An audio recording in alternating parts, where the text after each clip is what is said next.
Bien, vamos a continuar con la parte de lípidos saponificables. Estábamos trabajando con fosfolípidos, puntualmente los esfingolípidos, y ahora vamos a hablar de los glucoesfingolípidos, que se clasifican en cerebrósidos y gangliósidos. Bien, donde nosotros tenemos, de nuevo, como glucoesfingolípidos, tenemos la estructura de la esfingosina. Es importante mencionar esto, para que quede claro, para que se entienda. Todo esto que tengo acá es invariable. Siempre va a tener la misma estructura. Todo esto que yo estoy marcando en rojo, siempre va a ser la misma estructura. Inclusive hasta acá. Siempre se va a repetir esa estructura. ¿Qué es lo que se va a agregar? ¿Qué va a ser lo nuevo? Lo nuevo va a ser lo que se va a unir acá, que como se trata de un glucoesfingolípido, es un lípido con un azúcar y el ácido graso. O sea, eso que yo escribí con figuras ovaladas es lo que siempre va a ser variable, es decir, lo que va a ir cambiando, y lo que yo marqué con estructuras rectangulares no va a ser variable, va a ser siempre lo mismo, siempre va a aparecer eso mismo en la estructura de un esfingolípido, de un glucoesfingolípido. Bien, recordemos que la diferencia entre glucoesfingolípido y los fosfoesfingolípidos sería justamente que en estos están los azúcares y en los otros tenemos los fosfatos, ¿bien? Pero siguen siendo anfipáticos. Justamente los azúcares tienen una gran característica polar, que lo hace anfipático al glucosfingolípido. Fíjense, acá tenemos un cerebrósido, acá tenemos un gangliósido, acá yo les voy marcando, ¿ven? Esto es cerebrósido, esto es gangliósido.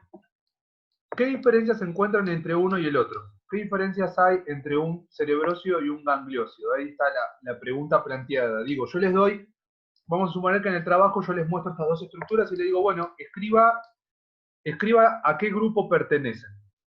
Y ustedes van a decir, bueno, este es cerebrósido, este es gangliósido. La pregunta es ¿por qué? ¿Qué lo diferencia? Yo entré recién y no escuché nada. Decía que ¿qué diferencia a un cerebrósido de un gangliósido? ¿Cuál es la diferencia? Y la diferencia, fíjense que en la estructura, todo lo que yo marqué acá de manera rectangular, eso es lo mismo que tengo acá. Está todo igual. O sea, todo lo que está marcado con rectángulos está todo igual acá. O sea que ahí no está la diferencia. Y si uno mira Supongo que esto, en todo, sí, decime. supongo que en todo lo que está arriba. Claro, esa parte de arriba es lo que va a marcar la diferencia justamente. Muy bien, Sol, tiene que ver justamente con el azúcar. Los cerebrósidos utilizan solamente monosacáridos y los gangliósidos utilizan oligosacáridos. Bien, son como conjuntos de monosacáridos más pequeñitos. Pueden ser 7, 10, 15, o sea, son poquititas las cantidades que usan. Bien, y acá lo que nos está mostrando es un caso particular de un azúcar que no es un azúcar puro, fíjense que está modificado, bien, es el ácido ciálico. El ácido ciálico es un derivado de un azúcar y se puede llegar a unir acá también. Es lo único que está mencionando, nada más. Esa es la única diferencia. Bueno, voy a borrar acá todo esto. ¿Se entendió la diferencia entre cerebrósido y gangliósido? ¿Bien? Tiene que ver con los azúcares que se están uniendo. Y vamos a avanzar un poquito más. Esto tiene que ver ya cómo se comportan los líquidos en el agua. Pueden formar películas. Fíjense que acá se ve la película. Están todas las cabecitas hidrofílicas apuntando hacia el agua y las colitas hidrofóbicas como que están en el aire. Bien. Pueden formar bicapas. Ustedes ya lo saben. Por eso saben que se pueden llegar a formar bicapas, así como se fue formando justamente la membrana plasmática. Y pueden formar bicapas, acá también, esto ya se parece más a la membrana plasmática. Fíjense que separó un medio acuoso de otro medio acuoso, como habían dicho anteriormente. Acá lo podemos ver, fíjense que pueden formar micelas, y acá es donde no lo está explicando, pero yo les voy a proponer a ustedes que después lo investiguen. Yo voy a poner ahí una pregunta en el Google Classroom que va a estar asociado con esto de las micelas, porque hay una técnica de análisis que se llama análisis de la concentración micelar crítica. Y después se los voy a explicar porque requiere de técnicas que todavía ustedes no conocen, por eso se los tengo que explicar. Pero si ustedes no saben ni siquiera lo que es una micela, es como que no podemos empezar a hablar del tema. Hay una sustancia que está dentro del grupo de los lípidos, pero que en esta presentación no se menciona, que son los detergentes. Sí menciona los jabones, porque como habla de saponificación, dentro de la saponificación está el proceso de elaboración de un jabón, o sea, a partir de ahí se forma un jabón. Pero digo, ¿qué me aporta a mí hacer un jabón en el laboratorio? Está bien, lo hice. Ajá. ¿Y ahora qué? Bueno, hacer un jabón está bien, todo lindo, pero es como que quedamos en la nada. En un laboratorio estaría bueno hacer el análisis de un jabón. El análisis, por ejemplo, el índice de saponificación de un lípido, que se hace a través de una volumetría y previamente había que transformarlo en jabón. Entonces, bueno, esas son cosas que nosotros tenemos que aprender como técnicas. Bueno, para poder saber esas técnicas, si yo te digo lo que es una saponificación y vos no entendés lo que yo te estoy diciendo, estamos hablando no estamos hablando el mismo idioma, es difícil entonces. Entonces, si yo digo micela, tengo que saber primero qué es una micela, porque si no, no lo voy a poder entender. Y para poder entender lo que es una micela, tengo que entender la estructura química de los jabones y detergentes. Bien, jabones y detergentes. Y para poder hablar de detergentes necesito, digo, entender que los detergentes se clasifican en dos grupos grandes. Dos grupos que se llaman detergentes iónicos y detergentes no iónicos. Bien, y bueno, después ustedes van a investigar un poquito sobre eso porque es una pavadita, pero bueno, tampoco les quiero decir todo yo. Lo que sí quiero que tengan en claro es que los jabones y los detergentes forman micelas. Fíjense que acá tenemos una estructura donde tenemos una cabecita polar y tenemos una colita no polar, ¿bien? Y se empiezan a acomodar de manera tal, todo lo que tenemos acá alrededor sería un medio acuoso, se empiezan a acomodar de manera tal donde la parte hidrofóbica se va hacia adentro y la parte hidrofílica queda hacia afuera, ¿bien? Esta parte va a tener afinidad por lo que sea no polar. Por ejemplo, si yo tengo grasa en un plato, esto va a tener tendencia a adherirse a la grasa, ¿bien? Puede ser una grasa animal, y acá esto va a tener tendencia a acomodarse de forma tal que quede hacia la parte acuosa. Entonces después cuando el agua corre, recorre toda esta parte y arrastra a las micelas que están pegadas, la parte hidrofóbica está pegada a la grasa y la arrastra. Por eso justamente que los detergentes tienen la capacidad de eh, lavar vajilla. Puede ser un plato, puede ser un vaso. Bien. Bueno, acá tenemos, fíjense, miren esta diferencia, ¿no? Las micelas tienen una forma cónica, es decir, la molécula de un detergente o la molécula de un jabón tiene una forma cónica.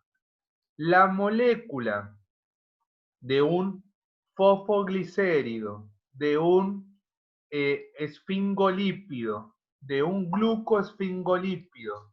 Estas, o sea, lo que serían todos los fosfolípidos, tienen dos colas, pero no tienen forma cónica, tienen forma cilíndrica, ¿bien? Y tienen la capacidad de formar bicapas o lo que se conoce como liposomas.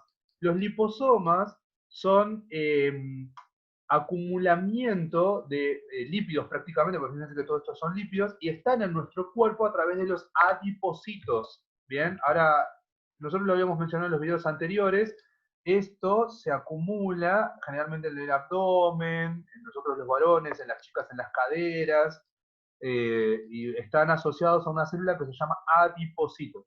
Bueno, hasta acá se entendió, tenemos micelas, bicapas y liposomas.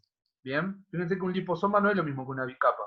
Fíjense que esto tiene forma de mosaico y esto tiene forma esférica. Bien, no tienen la misma forma. Y fíjense que la micela, la molécula que forma la micela es con una sola cola. Por eso tiene forma cónica y esto tiene forma cilíndrica. Es importantísimo que recuerden esto, porque yo después cuando explique lo de concentración micelar crítica y ustedes ya hayan investigado lo que está asociado a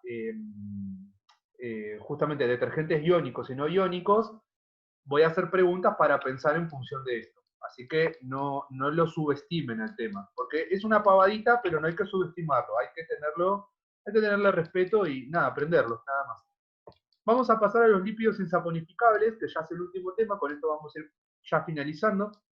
Tenemos ¿Se acuerdan que los insaponificables teníamos terpenoides y esteroides? Bueno, acá vamos a hablar de los terpenoides. Los terpenoides se basan en la estructura fundamental del isopreno. El isopreno es esto, es un hidrocarburo, es un alqueno. Es el 2-metil 1,3-butadieno. Tenemos esto. Y no me voy a dedicar demasiado a esto porque esto es muy rápido, es muy fácil, no presenta mucha dificultad. Los terpenos se basan en esta estructura, la del isopreno, y siempre van de a pares. Es decir, si yo tengo 2 isoprenos, voy a hablar de un terpeno. Si yo tengo 4 isoprenos, voy a hablar de un diterpeno. Y así sucesivamente, ¿bien? O sea que siempre es la mitad. Si yo tengo 6, lo divido en 2, sería 3, o sea que voy a tener un triterpeno. ¿Bien? O sea que 2 isoprenos me hacen un terpeno.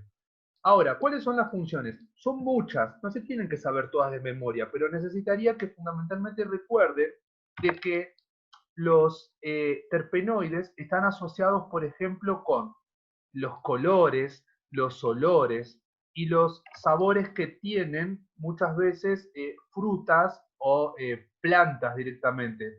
Bien, y fíjense que están muy asociados a los nombres de la planta de la cual provienen. Por ejemplo, el geranio tiene un terpeno que se llama geraniol. El limón tiene un pigmento o tiene un aceite esencial que se llama limoneno. Esto seguramente ustedes, algunos, no sé quiénes, han hecho extracción de pigmentos vegetales y lo que están extrayendo en realidad no es más ni menos que un lípido que es un terpeno. Bien, no me acuerdo los que algunos, si alguno estuvo con Nico, Nico generalmente les hace hacer extracciones de aceites esenciales y lo que están haciendo justamente es extraer un lípido que no es soluble en agua, es un terpeno. Acá en la estructura lo pueden ver. ¿Les parece que esto va a ser soluble en agua? No, esto no es soluble en agua. Entonces, si yo lo puedo extraer de la fruta, le puedo hacer una extracción vía Soxhlet y a partir de ahí puedo obtener el aceite esencial. Bien, acá podemos hablar de otro tipo de terpenos. Fíjense que estos forman, son como precursores de vitaminas, vitamina E, vitamina K. No me interesa que se sepan toda la estructura de memoria. ¿Qué es lo que a mí me interesa? Que ustedes puedan ver que si yo, por ejemplo, en el trabajo les pongo la foto de esto, ustedes me digan, ah, profe, esto es un terpeno. Ustedes me van a decir, yo te puedo preguntar, ¿cómo sabes que es un terpeno? Y porque acá se ve una estructura que es muy similar al del isopreno. ¿Ven? Acá se ve una estructura, está marcada con estos colorcitos, que es muy similar al del isopreno. Entonces acá podemos decir que como tenemos estas estructuras, esto será justamente similar a el isopreno, por lo tanto estamos hablando de un terpenoide. O sea, ¿qué sería el terpenoide? Toda la estructura completa, esto sería el terpenoide. Bien, bueno, voy a seguir avanzando. Fíjense que tienen muchas funciones. Esta es reconocida, acá tienen una zanahoria, y ustedes van a decir qué tiene que ver la zanahoria, y la zanahoria tiene un pigmento que se llama beta-caroteno, que es de color naranja. Los choclos tienen un color que es amarillo, que proviene de la xantofila. Los tomates tienen licopenos, que los hacen de color rojo. Y acá yo les voy a ir marcando justamente cómo podemos hacer para darnos cuenta que esto se trata de un isopreno. Y miren esto, ¿cómo no se va a tratar de un isopreno? ¿Qué tiene acá? Tienen ahí uno, tienen otro, tienen varias cadenas que tienen justamente esto. Miren, este lo tiene adentro de la cadena. Fíjense, está formando parte casi de ese, no es un ciclo, ¿no? Pero pareciera. ¿Lo ven? Miren, acá también lo tienen. ¿Ven? Ahí está. Entonces acá tenemos varias presencias de isoprenos o de derivados del isopreno que lo hace justamente pertenecer al grupo de los terpenoides. Miren acá. Acá se puede ver clarito. Bien, ahí tienen uno, ahí tienen otro. Bien, ahí hay varias de estas. Entonces, esto es lo que a mí me permite decir, cuando yo como profesor te pongo un dibujo y te diga, bueno, clasificalo, ¿qué tipo de lípido es? Rápidamente uno me tiene que decir, y esto es un terpenoide. Es un terpenoide. Ahora, yo no te estoy preguntando cómo se llama ese terpenoide, porque no te puedo exigir tanto, porque es mucho, pero sí mínimo que lo puedas reconocer. Eso es como fundamental, mínimo tienes que poder reconocerlo. Bien, si nosotros avanzamos un poquito más, acá tenemos otro tipo de terpenoides, bien, esto es el precursor de la vitamina A. Acá fíjense cómo se ve que tenemos el terpenoide, fíjense que se ven los metiles y se ven las insaturaciones ahí, o sea que tenemos también la presencia del terpeno. Acá lo tenemos nuevamente, ahí está marcado, ¿bien? Así que bueno, lo vamos a ir pasando y vamos a pasar al último tema, que es esteroides. Este es el último temita que está asociado con las hormonas, ¿bien? Para poder hablar de los esteroides, tengo que, esto es como para jugar un horcado, uno pone esta palabrita y no la adivina nadie. Esta es una sustancia que se llama ciclopentano per hidrofenantreno. Fíjense que esto que tenemos acá es la estructura del fenantreno. Bueno, esta estructura, lo que se hizo fue trasladarla acá. Fíjense, eso sería, vamos a ponerlo acá, así yo se los marco. Y lo que les voy a marcar hasta acá, esperen que lo voy a hacer con un rectángulo, esto que les voy a marcar hasta acá, esto sería lo que yo estoy utilizando que deriva del fenantreno. Pero esto que yo tengo acá, que lo voy a marcar con otro colorcito, esto que tengo acá, es el ciclopentano. Por eso se llama ciclopentano per hidrofenantreno. Esto viene del fenantreno, ¿bien? Y esto viene del ciclopentano. Fíjense que lo que sucedió es que esto perdió los dobles enlaces. ¿Qué es lo que les estoy queriendo decir con esto? Que esta estructura, esa estructura que yo tengo acá, todo esto, ahora ya toda completa, esta es la estructura básica de cualquier esteroide. Es decir, cualquier hormona de las que sean esteroideas, porque no es el único tipo de hormona que tengo, todas las hormonas esteroideas tienen como estructura básica el ciclopentano perhidrofenantreno. ¿Bien? Vamos a avanzar un poquito más. ¿Se entendió hasta acá? Si algo no se Yo entiende, no entiendo dígame. por qué es per hidro. O sea, no No, perhidro entiendo. es una manera de decirle que perdió los dobles enlaces. Por eso es perhidro, o sea, porque pierde Ah, justamente bien, los dobles enlaces. Es una nomenclatura nada más. bien, bien. Vamos, esperen que cierro acá, así avanzamos. Acá tenemos, por ejemplo, el colesterol, conocidísima. ¿Dónde está el colesterol? Y esa es una pregunta que me encanta hacer. Digo, el colesterol la menciono mucho porque uno le hace análisis de sangre, uno está preocupado porque mi colesterol está alto, porque el colesterol esto, lo otro. La realidad es que el colesterol es re importante, tiene que estar en el cuerpo. Pero ¿dónde está el colesterol? El Por lo que colesterol escuché en la clase pasada, había dicho la piel, o lo habíamos relacionado con está eso. asociado con la piel, pero ¿por qué? Porque está acá. Ahí se los marco. El colesterol es un componente importante de las membranas celulares y de las lipoproteínas del plasma. O sea, está en la membrana celular. El colesterol es el que le da fluidez a la membrana plasmática. Si yo no tuviera colesterol en la membrana plasmática, sería rígida. Yo me toco la piel y me la rajo. O sea, se estaría resquebrajando toda la piel. Y bueno, no sucede. ¿Por qué? Porque tengo colesterol en la membrana plasmática. Esto se mete en la membrana plasmática y le brinda fluidez.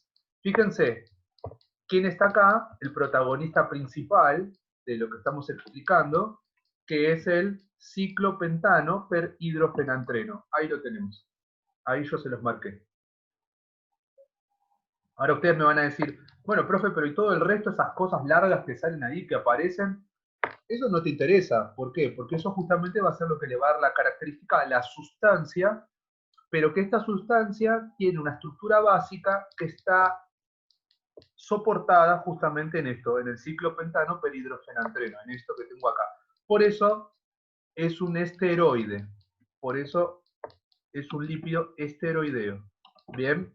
O sea que si vos en el trabajo, yo te pongo una fotito de una cosa así, no te importa cómo se llama, pero sí tenés que saber reconocer que es un esteroide. Eso es lo importante, eso es lo que yo quiero que ustedes puedan realizar. Entonces, bueno, acá esto lo voy a saltear porque son funciones del colesterol, esto es más para poner la colita, uno se sienta y lo lee, o sea, con la cola en la silla y lo voy leyendo.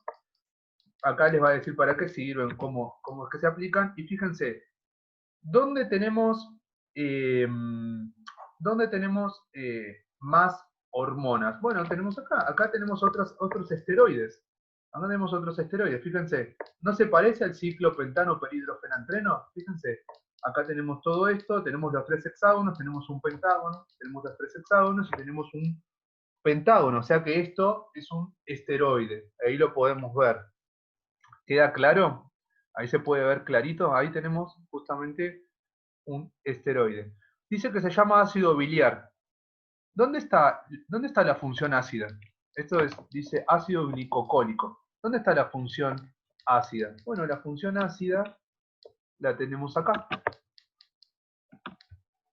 Ahí está la función ácida. Ahí se ve, este sería el carbono del ácido carboxílico. Y acá, ¿dónde está la función ácida? En este que tenemos acá, ácido taurocólico. ¿Dónde está? Bueno, acá, esto es un ácido. Eso que tenemos ahí es un ácido. Esa sería la parte ácida. Y yo se los marco para que tengan claro que dentro de lo que son los esteroides, tenemos esteroides que pueden ser ácidos, otros que no son ácidos. Bueno, estos son ácidos, son sales biliares. Ustedes me van a decir, profe, pero acá dice ácidos, no dice sales. Sí, pero si pierden un hidrógeno, pierden este hidrógeno, acá por ejemplo podría venir un sodio en forma de catión y formaría una sal. Bueno, sales biliares. Ahí tenemos una sal biliar. ¿Bien? Bueno, vamos a avanzar un poquito más. Pregunta, ¿cuál sería la función de una sal biliar? ¿Para qué sirve? Digo, ¿para qué función tiene esto? No sé, la vesícula biliar. Segrega bilis. ¿Pero qué? ¿Para qué sirve? Bueno, les cuento yo. Sirve justamente para transportar. Tienen una función de transporte, ¿bien? Y ayudan justamente a la actuación de enzimas, para absorber nutrientes, ¿bien? Por eso les quería mencionar esto, porque la diapositiva no lo dice, pero no quería dejar de mencionárselo yo. Tienen una función de transporte, ¿bien? Y ayudan justamente a la digestión.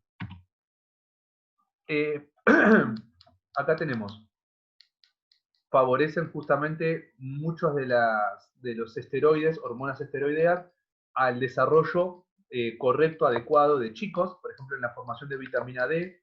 Fíjense, antes del tratamiento para la vitamina D, miren cómo era este chico.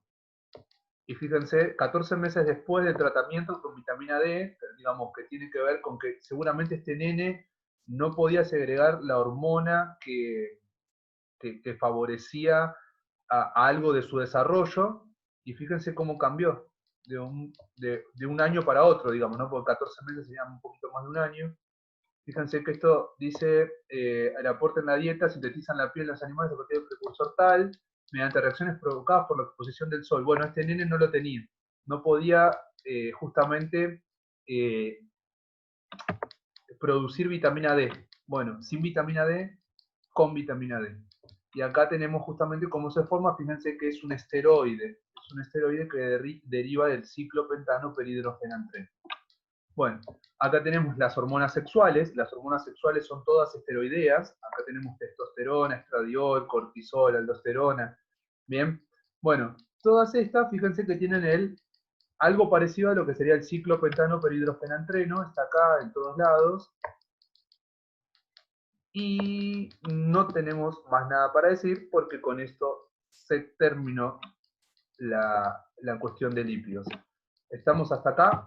Espero que haya quedado claro, que se haya entendido. O sea que podemos decir que las hormonas esteroideas tienen funciones, que los esteroides tienen funciones hormonales, y podemos hablar hormonas sexuales, precursores de las vitaminas como la vitamina D, tienen función de transporte, como lo que serían las sales biliares o ácidos biliares, tienen funciones estructurales como el colesterol, o sea, todas estas cosas que estuvimos mencionando, se las estoy como resumiendo, ¿no?